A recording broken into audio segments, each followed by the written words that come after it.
Two sets of 8 drivers would be used on this new locomotive instead of the Challenger's 2 sets of 6. Boiler pressure would be raised from 255 pounds per square inch to 300 psi. Tractive effort and horsepower would be similarly increased. The locomotive and tender would be over 132 feet in length, 11 feet longer than the Challenger.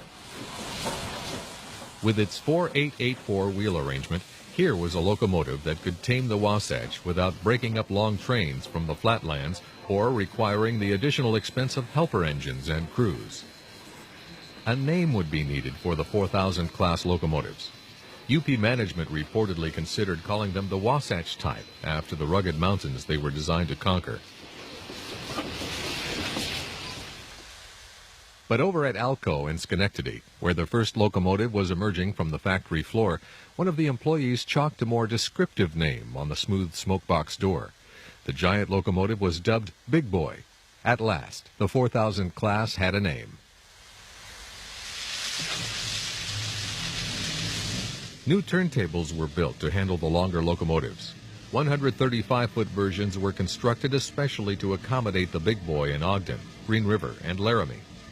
Here in Cheyenne, which expected to see only Challengers, a shorter 126-foot turntable was built. But the Big Boy could fit on it, with 3 feet of overhang on either end. Because of its superior servicing facilities, Cheyenne became the home base for the Big Boys after their operating territory was expanded in 1944. Cheyenne was born as a railroad town, and the railroad was integral to its growth.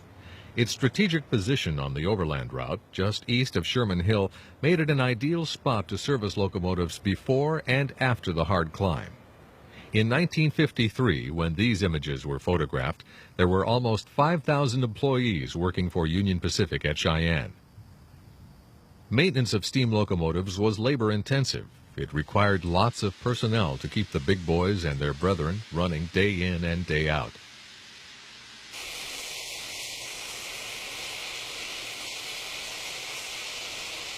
Union Pacific had a top-notch public relations department, which made sure that the public knew what an important job the railroad was doing during World War II. The 4000 class became Union Pacific's poster boy during the 1940s. Many publicity photographs appeared in newspapers and magazines, like this famous shot of 4019 at Echo, Utah. Some of the hyperbole used to describe the Big Boy at the time may have been overinflated. Big Boy was not the most powerful steam locomotive ever built, although it was among the leaders in tractive effort and horsepower. Minus the tender, Big Boy's engine alone measured 85 feet 10 inches, which made it the longest of any type of reciprocating steam locomotive.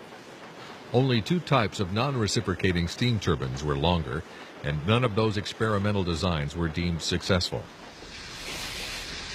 Measuring the engine plus tender, Big Boy came out to be the longest articulated reciprocating steam locomotive ever built at 132 feet 10 inches. Ignoring the turbines, only the Pennsylvania's S1 non-articulated duplex drive steam locomotive was longer, by about 8 feet. Big Boy had the heaviest loaded weight of a reciprocating steam engine and tender, over 1.2 million pounds. The ground literally shook when a Big Boy ran by.